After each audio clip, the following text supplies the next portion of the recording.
Good morning, gardening friends. It is 8:15 on this beautifully cool Sunday morning. It is a chilly 73 degrees out there right now, and the sun is just coming out. It's been a pretty good week this week. I did some gardening. I'm about caught up with the gardening. Gardening is never finished, but you can get your garden looking really nice every now and then. And I'm approaching that area, and maybe this week and maybe next week. But this is the week of the spider lily.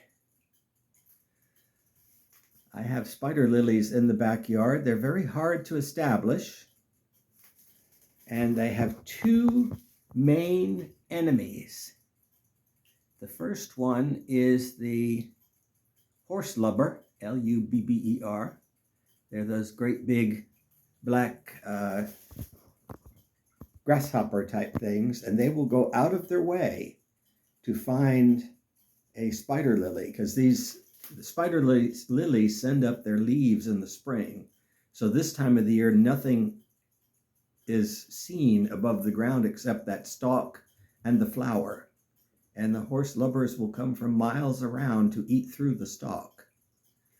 The next most dangerous thing is the usually black-bellied weed whacker, or a yard man with a weed whacker who thinks they're doing you a favor by getting rid of those spindly-looking weeds coming up in your flower beds. That happened to me a couple of times in the last 20 years. But not anymore. Oh, speaking, by the way, of my yard man, Kevin, he is out of surgery, or out of the ICU, I should say, in his room. And so he is recovering. So thank God for that. But in any event, back to spider lilies. That one was broken off by whatever. And it was about half that size. And I stuck it in a vase, and it grew, even detached from its roots. And it opened its blossom, and needless to say, it's blooming. So when you're dealt lemons, make lemonade rather than just throw the stalk away. I brought it inside, and I get to enjoy the flower. They're similar to amaryllis. The same is true for amaryllis. You can, if the stem of a flower stem of an amaryllis breaks off, save it, put it in water. You might want to give it a fresh cut if it's healed over. And it will continue to grow, and it will produce a flower. Now, they might not be as spectacular a flower as if it was attached to its bulb, but it's amazing how much information, genetically speaking, is in one of those stalks. Enough said about that. Here, inside, all is well. You can see my Phalaenopsis is still looking nice.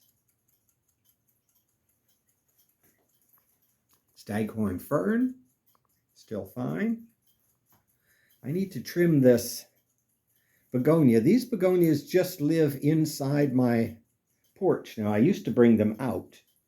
They're torch begonia. If you ever buy torch begonias, they're outside begonias. You can buy them here in the South. You only ever have to buy one, because these are cuttings from the very first one I bought about 4 or 5 years ago. And, they'll get really spindly like this, and you can cut that off, which is what I did, and pot them up. Those were cut off in the spring from these plants.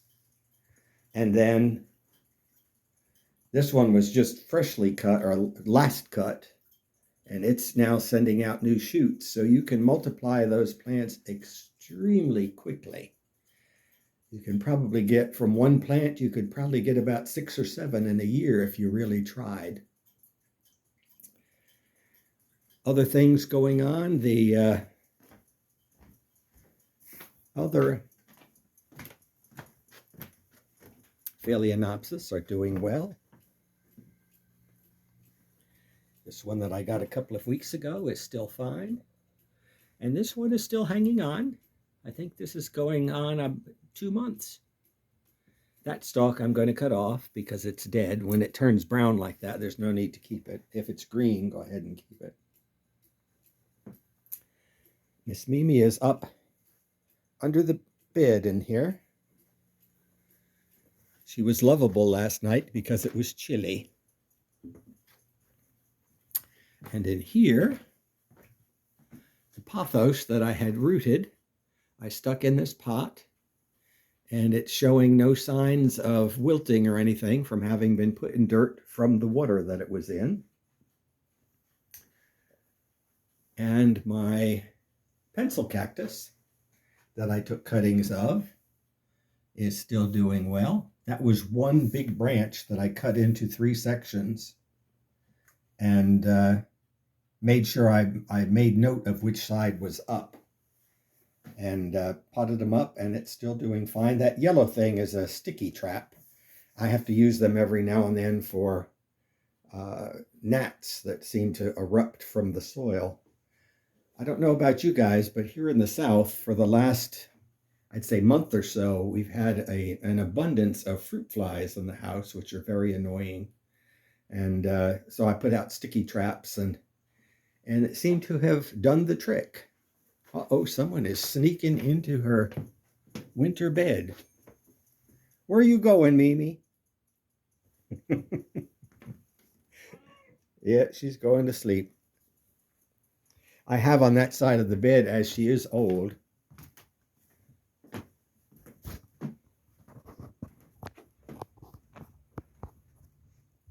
I have a little storage wooden box, and then the bench that used to be in the den.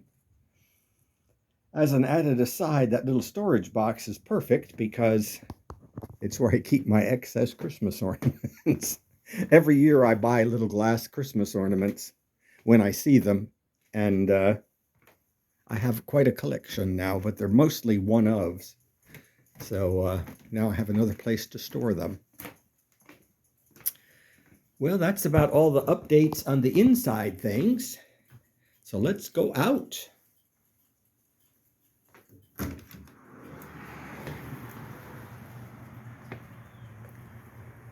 Humidity is even low, although it is rising.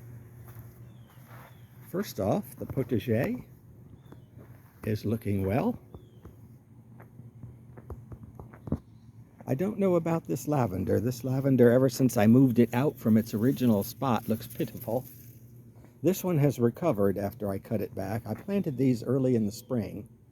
Sometimes they take, sometimes they don't. It's always the luck of the draw. Oh, there I have a little purple coneflower coming up in the back. I'll have to move that to a pot. I have a cucumber here that I planted. It's doing well. It's got some flowers. This cucumber I planted a couple of weeks ago. It's coming back. Something ate all the leaves off of it. It might have been Gado, because he does work, the turtle, box turtle. He does work the front yard. And these onions I just bought, and something's been nibbling at my onions. Probably the horse lubbers. That looks like horse lubber damage. Back there is a ginger plant. I put that in the ground 2 or 3 years ago. I don't use a lot of ginger when I cook, but if I need a chunk, I can always just reach under the ground and snap a little node off and the part of the tuber and use it. I have to admit, though, I am lazy. Ever since I watched on some of these cooking shows that you can get mashed up ginger in a squeeze tube, that's about the way I use it now. My opuntia cactus is doing well. I still have one shoot left here that will probably sprout. If you take cuttings of the opuntia, nothing much is going to happen if you put it in the ground this time of year. But wait till the spring, and usually what happens is they'll always get at least 1 new pad, sometimes 2 new pads in 1 year. So if you start out with 1 pad, it'll double the first year, and Next year every year it'll keep getting another pad and another pad, sometimes multiple. Caladiums are starting to wane a little bit. You'll see these still look pretty good here, but there are other ones that aren't looking quite as nice. I cleaned this up. I went through and got rid of all the wandering dude that was overwhelming my gardenias. Also, in that area, I got basically a huge garbage bag full of wandering dude. And I've had people ask, why do you call it wandering dude? It's just a nicer name. Wandering Jew is the real name of it, but or the common name of it. But it has pretty much been established that that was an ethnic slur. It involved an ethnic slur because of the way it spread. So I prefer, and I've seen it written as wandering dude now. I did cut my hedge back, shaped it up. Oh, the other thing I saw this week, a lot of truck traffic right this minute. I was looking at my fig, and what did I see? I saw a fig. Looks like that whole branch has little figs coming. This week I'll trim this Loropetalum and that camellia. I basically started here and worked my way through the camellia garden, touching up some camellias, cutting the tops of them. But the big thing was opening up the monkey grass. It is kind of a match between the thuggishness of the monkey grass and the wandering dude. The wandering dude gets really long and leggy and then nestles down under the monkey grass, but they both can smother each other out if you're not watchful. Needless to say, I trimmed up all of these encore azaleas, and of course the tops of my camellias. You don't have to trim camellias. I like to have them look sort of like a bush. I don't necessarily want them in perfect circles or spheres, whatever you call it. I am going to have to deal with the 4 tea olives. Since my yard man is out of the picture for now, and I haven't found a replacement that does yard work, I think what I'm going to do is to make those tall tea olives more manageable for me is I'm just going to have to cut them in half. This was big trash week, but if truth be told, I just didn't have the heart to cut them back this week. So I'll wait for 2 more weeks and I'll decide then. If there's no rush to cut them back, but you do want to cut them back before it gets too much later. We still have a couple of months before the first frost. It's usually the middle of November here in my zone 9A now. Mobile, Alabama garden. So you don't want to cut too much down in the fall because new growth will come. In fact, I may wait until the spring to cut these back just to be better for the plant. And the thing is, this is the time of the year they start sending out flowers. So that's the whole reason you grow them, is for the scent.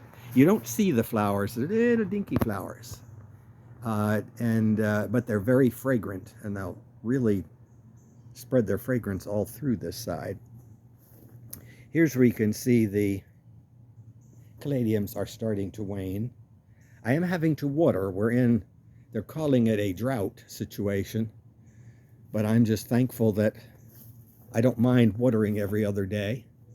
I'm just thankful for the rains finally subsiding, because we had rain every day for about 3 months straight.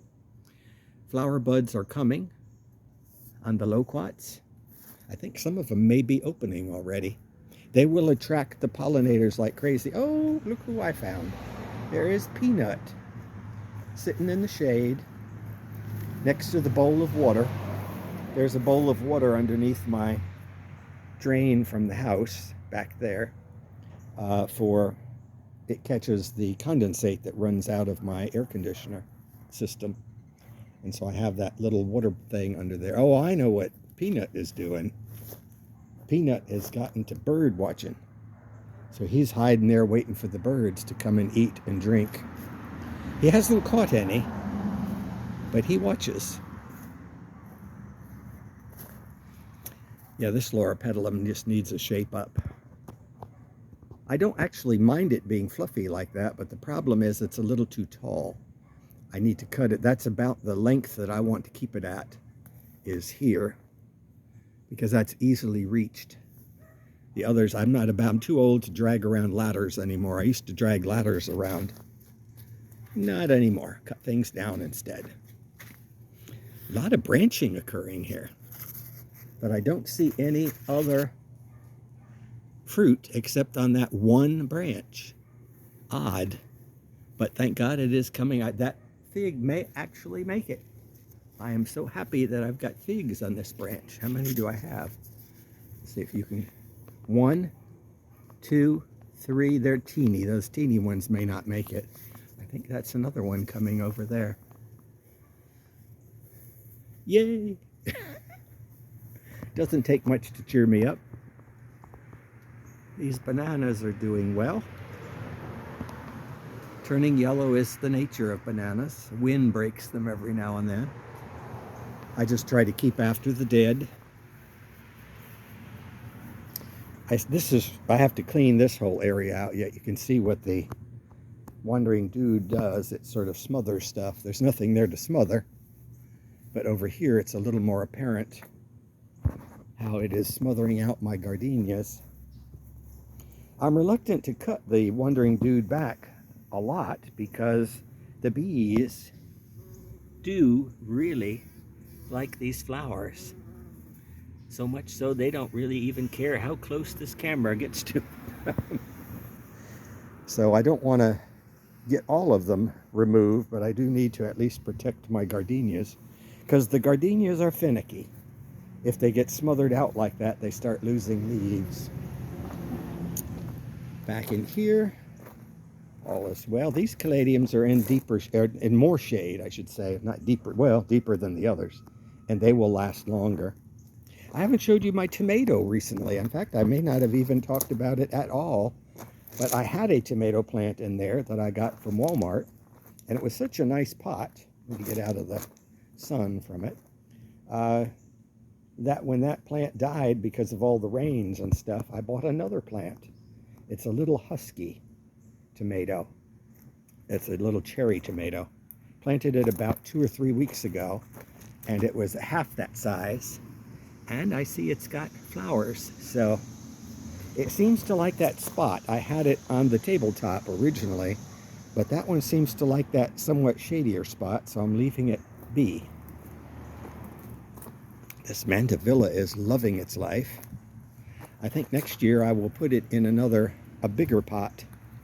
The problem with that being, eventually it'll be in such a big pot that I won't be able to bring it in from the cold, and therefore it will die. Still have the Datura coming up. Oh, I wanted to show you one other thing. If she's still there, yes she is. Get over here. Hopefully you can see Anna the banana spider. This is the time of the year that the banana spiders come. They're not dangerous, they don't bite or anything, but they really catch a lot of bugs because that net or the web goes quite far. It likes it here because Sarah keeps her lights on and I have lights. I think Sarah keeps her lights on all night. I keep mine on just for a certain period of time and then they're shut off on the timer. But it attracts a lot of bugs. The Australian tree fern is looking nice. I did limb it up some. It does have this little chunk out of the side over here. That's the one chunk that died this winter. But it doesn't seem to have harmed it any. The trunk is just going to deform a little bit and have a little bump out the side. But that I bought, well, I want to say 5 years ago now. And it was just a small fern-like thing when I bought it. So it likes its spot there. That is a southern exposure. Back in here, all is well. These star jasmine really like it here. I had to cut them back again.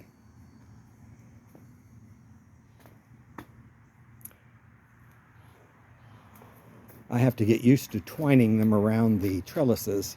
Kevin, my yard man, used to do that whenever he'd come through here because they would tickle him as he walked through with the lawnmower. So I've been doing that myself, as well as just trimming them off if I'm too lazy to bother twining them around.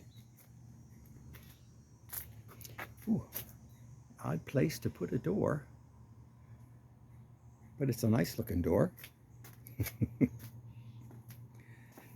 Let's see what's going on back here.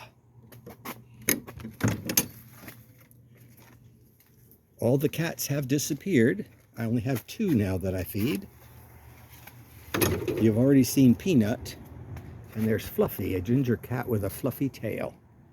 This looks good. This is the yellow jasmine, and it has, I planted these this spring. They were little, probably about foot-long plants, and they have stretched with the help of some thumbtacks over here.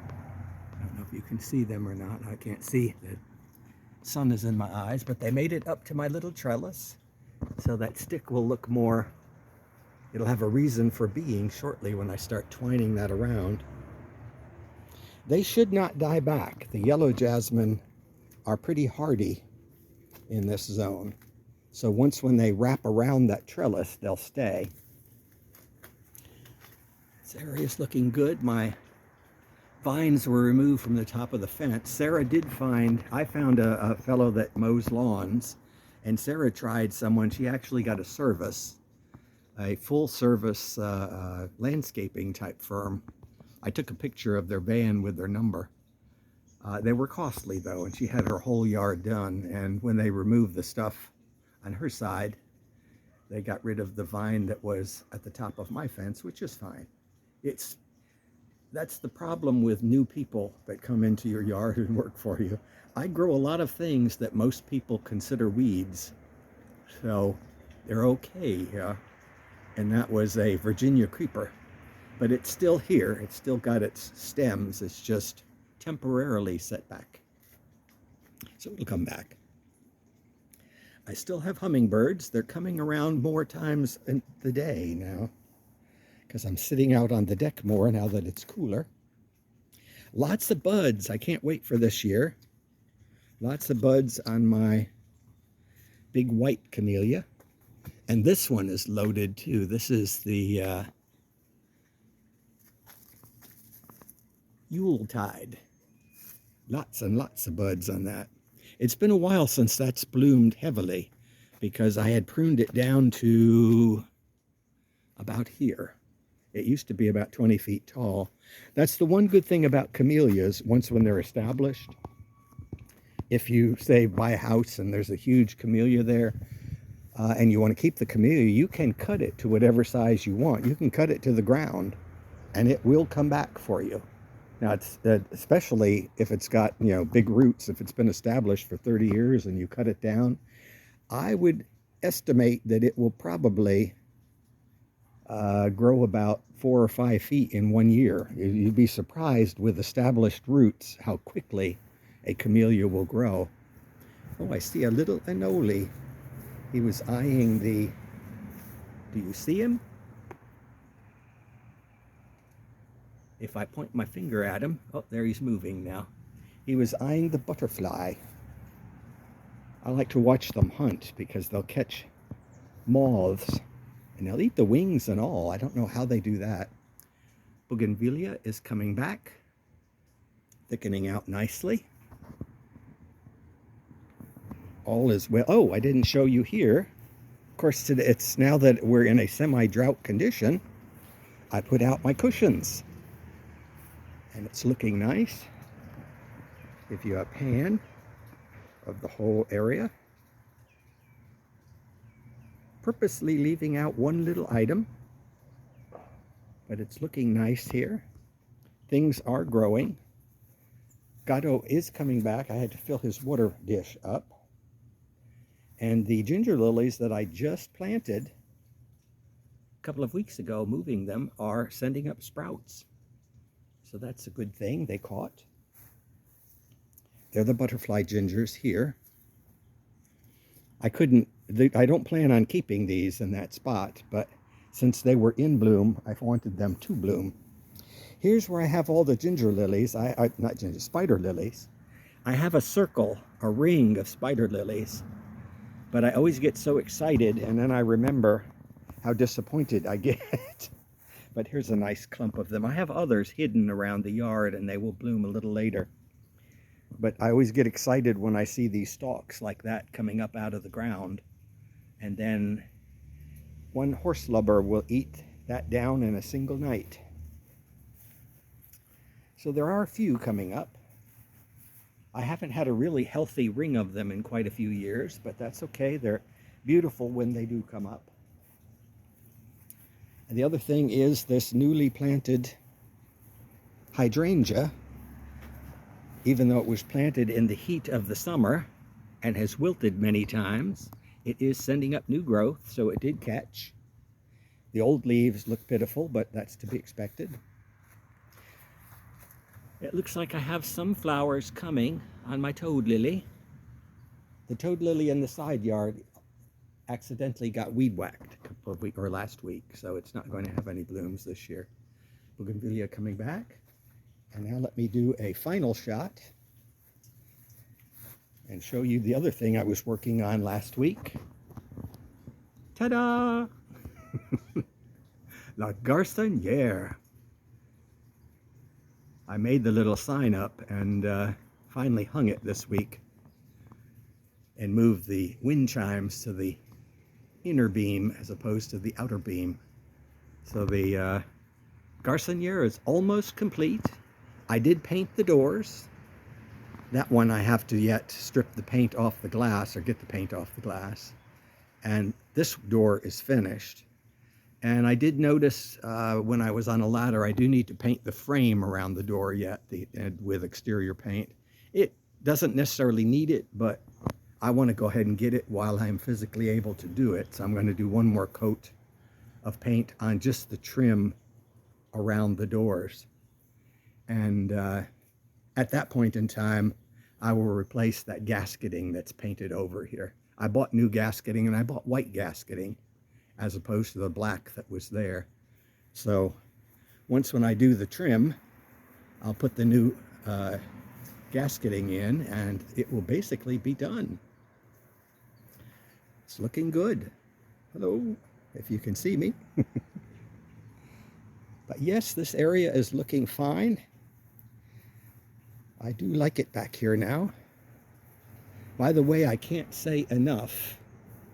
If you're planning your backyard, definitely I highly recommend putting your outlets up high. Trust me, as you get older, plugging stuff in gets a lot easier when they're chest level. I wish I had done that years ago. This little area is looking nice. My little pot of Sarracenia, they're coming back after the kittens ate them. Peanut ate them. Peanut likes to eat new stuff. He's the one that fought my turtle, the box turtle, Gado, for a tomato. And Gado actually pulled the tomato from him. He was not happy. He was not sharing that tomato. The cats don't bother the turtle any. They're interested, but they leave him be after a while. One of the things, now that I may not have a lot of help in the backyard, I may wind up getting rid of this. I've been cutting out these bananas in favor of the crepe myrtle. But as you can see here, this particular crepe myrtle performs pitifully. It doesn't have a lot of blooms, and it is a pain to trim. I may go ahead and just cut that to the ground this fall. Same thing with my pear trees. My pear trees, I used to limb them up. This is a bad year for them because of the rains that we had. But you can see here, these are Kiefert pears. And they do have some pears. I think if you can, I don't know if you can see them. They're huge pears. Unfortunately, look how high up they are. You kind of have to wait for them to fall in order to get them. They are quite tasty pears. Little on the gritty side, but not terrible. Not like a sand pear. But in the South, you take what you can get with fruits, because you can't grow everything here. This satsuma is finally putting out some new growth. I'm giving it extra water, especially now that I planted the hydrangea next to it, and that may be helping. Cycad doing well. You can still see the Y shape. Unusual for cycads. They don't branch very much.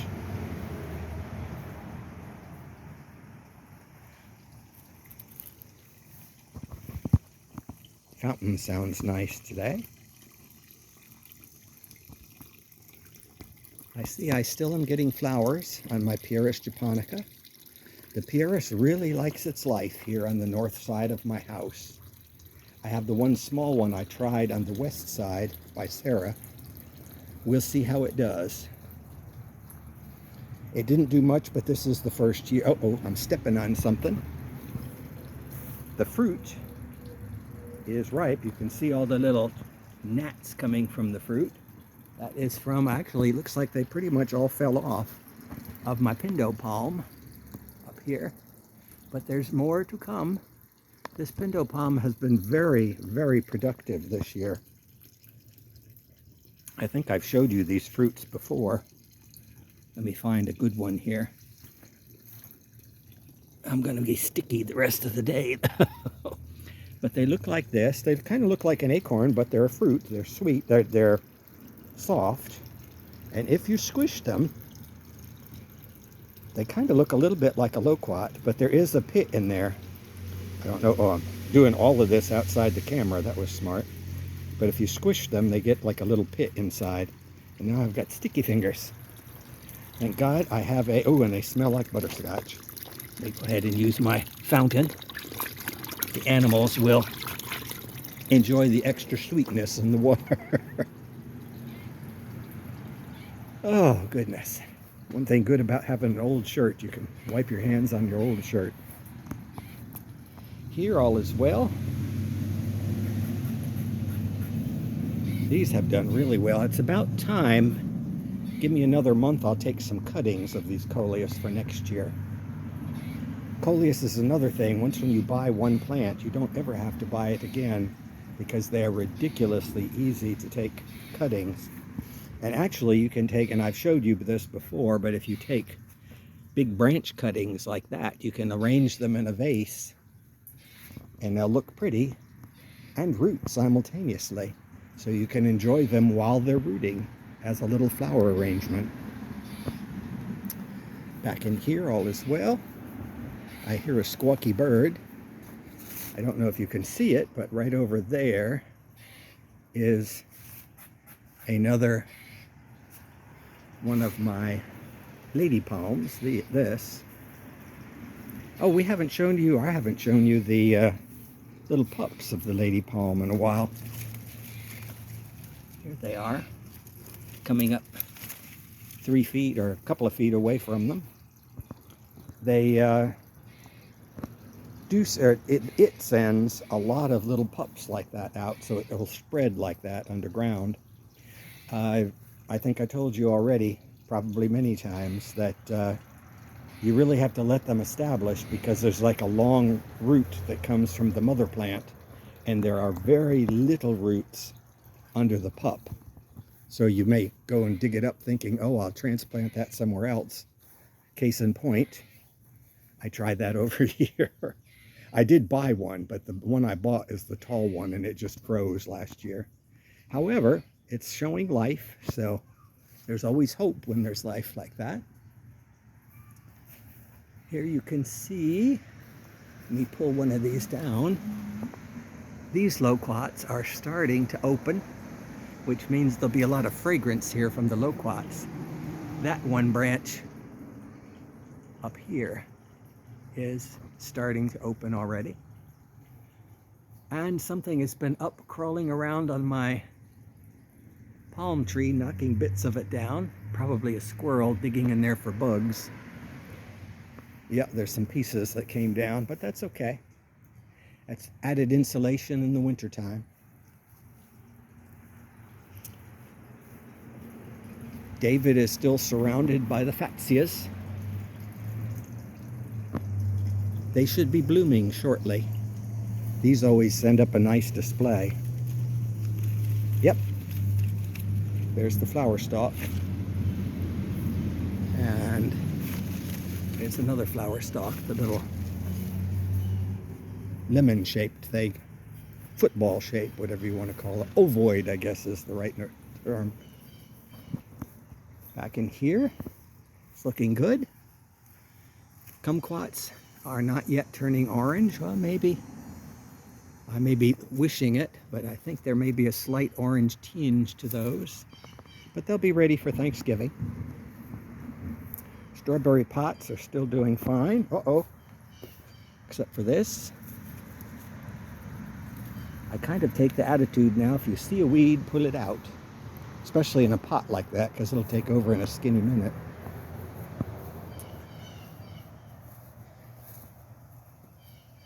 This area is looking good. I painted this door as well.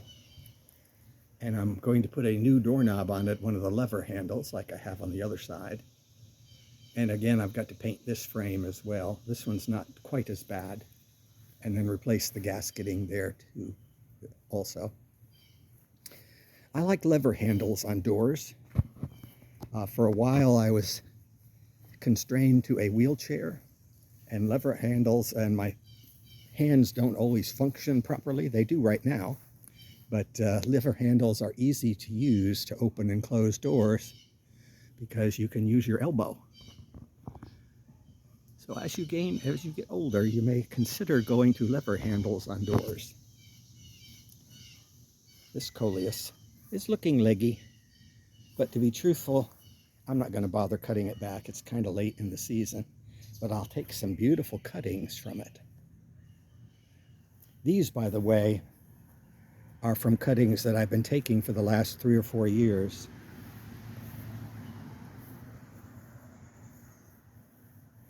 Back in here, I did cut back, starting to work in this corner. I cut back the snowball viburnum, and I'm going to start tackling the vines coming over the fence this week or next week. Depends how, well, the weather's supposed to be good, so it's just a matter of my health. These Trechleospermums, or star jasmine, I just cut back about 2 weeks ago.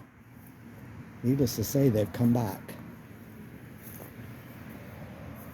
And my cassia, I just can't believe it's still in bloom. Let me see.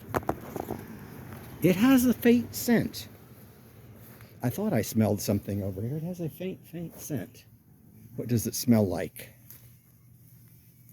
Let me see.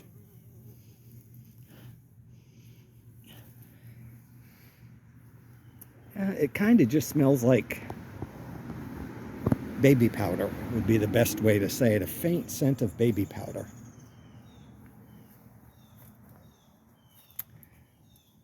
These have done really well here this year. Not a lot of blooms, just had one bloom. Uh-oh, I can't get back there. But I do see that darn vine has latched onto it, which I need to get it, especially before that flower goes to seed. But I'll be working here this week. Frangipani or Plumeria. It really likes, it has never put that much growth on. I've had it on the deck for years. And this is the first time in that same pot. I just put it out here and it seems to like that exposure a lot better. I will straighten that cassia up. I'll have to drag a ladder in order to get out that stuff on the fence. So after I do that, I'll straighten that cassia up. But it still looks pretty. Flowers are still opening on this pindo palm, but it's younger. It doesn't seem to set fruit. I don't think any fruit ripened here this year. It takes a few years for it to start setting fruit. It'll have flowers like that in bloom stalks. The angel's trumpets have gotten huge. That's the pink one back there, and you can see how splayed out it is. But it's not really harming anything being splayed out like that, so I've kind of just let it do its own thing this year. Last year I kept it tightly packed together, but this year I thought, why? It likes to, it seems to be reaching for the sun. It's doing all the things I want it to do, so let it have at it. And my pecan is looking quite the tree. I'm very pleased with the shape of the pecan tree. You can't tell, but it leans slightly forward towards me, towards us, because of the presence of the angel's trumpets. But that will be rectified this winter. Serenoan rapans, doing well. I just stepped on something there. I wonder what that was. Some kind of a lump.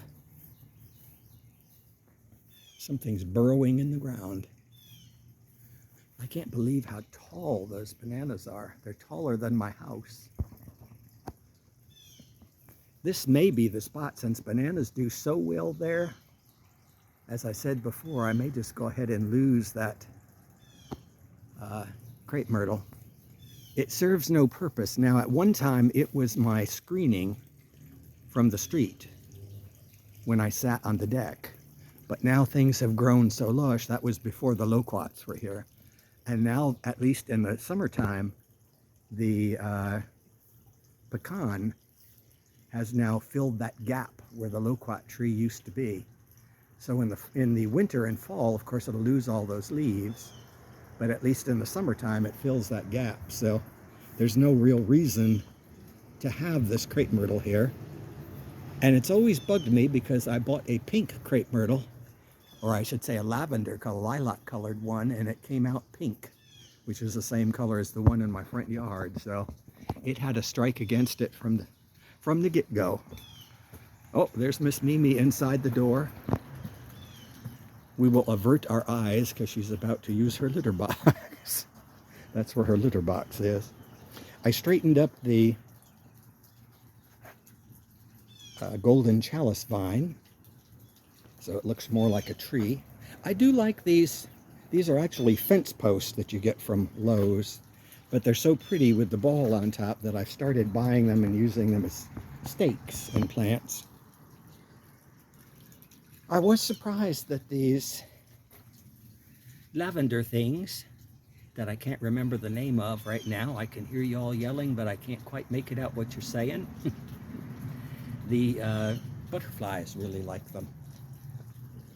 Oh, I also found this lattice. I had it in the garage, and I noticed when I was painting, I spent more time in the garage than I had in years, and found it, and it turns out it fit in that spot. So I went ahead and lashed the mandevilla to it. And if it takes off there, I may bring that mandevilla in the front porch, because it would be pretty to have it blooming over the winter time. I'm planning on losing the Scheffalera and putting it in the Garçonniere for the winter. So this would be a good spot in that sunny south window where the Scheffalera is. It would be a good plant for that spot. Mountains, of course, are on. I did replace a bunch of these gardenias, 3 of them, but I noticed a couple more are turning brown.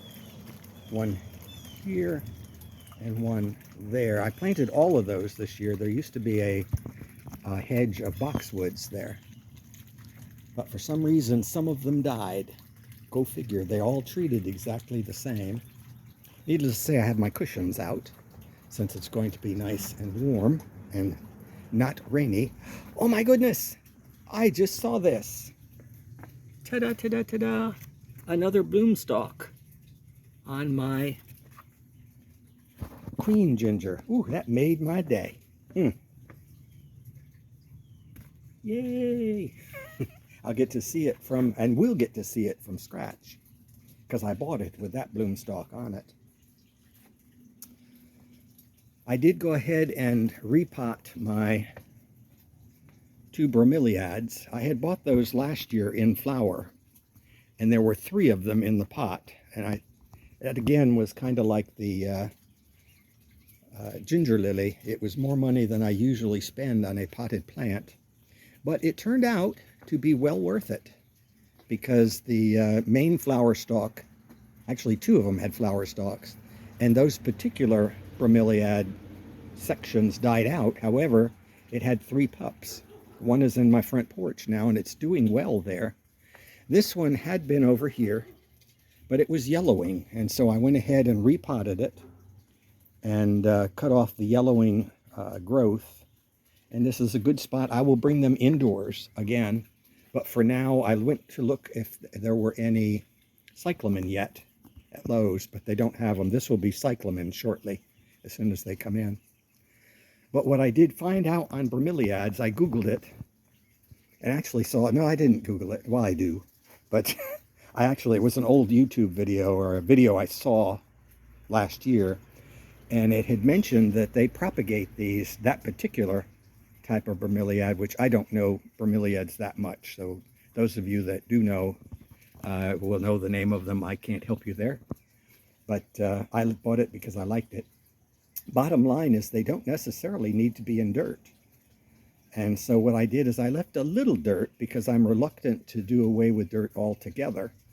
But what they did at this greenhouse where they propagated these, they just used coir, this stuff, or coir, however you want to pronounce it.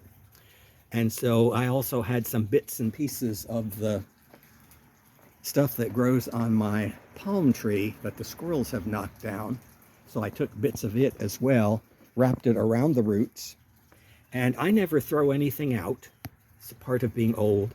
But I had a coir mat from last year that I had saved, thinking I might want to use it, having seen that YouTube video. And so this pot is stuffed full of coir with just a little dirt around the roots themselves. And I did that to the one in the front porch, and it is doing well. It's liking its life. It's nice and gray. These, after I cut the yellow leaves off, these are coming back gray, but they should be this nice powdery gray color. So we shall see. Gosh, I can't believe that flower is there. I did get some chrysanthemum. I'm going to get some more this week.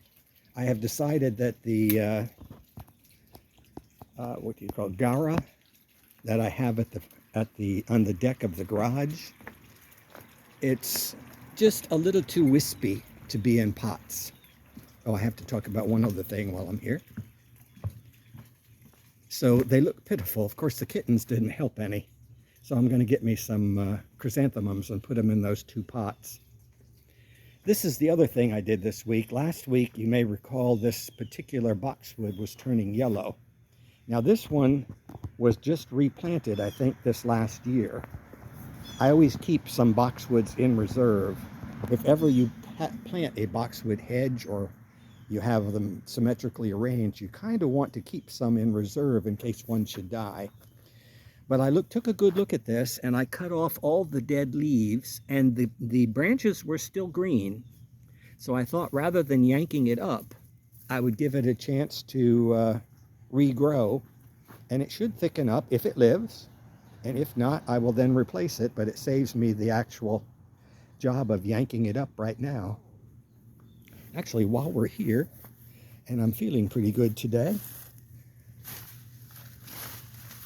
here's the caladium that I cut down. Not yeah,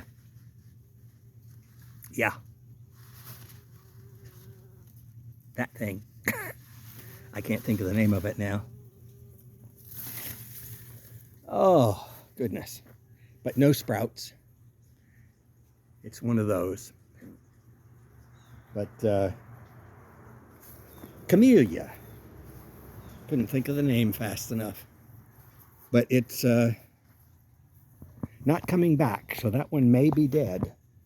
I thought I saw a little camellia coming up in front of it somewhere. That's what I was kind of looking for while filming, but I don't see it now. I may have accidentally weeded it out. Sometimes you do that. It's not the end of the world if the camellia doesn't come back up, because this will like its place in the sun. It's already starting to grow better. And that is a Serenoan repens. So it'll start like this and end up like that. So it's taking over nicely. And actually, that's a nice understory palm for the other palm tree here. This hedge of camellias is full of buds. I do need to do a little touch-up pruning. I never got to it on that one. I'll probably do it in the next couple of weeks. But I don't plan on shaping it. I'm just going to, there are a few branches that are sticking way out, and I can't really get to the top, so I'm going to just let them do what they're doing. I'll tidy it up a little bit. But yeah, the papyrus is recovering. Cats are no longer jumping up on it because they're not kittens anymore. This particular Sarracenia is doing really well. This one's doing better now that the kittens aren't rubbing all over it. A lot of bee activity now in the sunlight on the white crepe myrtle. Let's see. I did flip-flop some plants around. This is one of my boxwoods in the wings, waiting to replace other boxwoods that may die out. And I also have two in the camellia bed in the front yard. They're tucked away so that you don't notice them. I don't think I ever really showed them on video because they're really just tucked away as backup.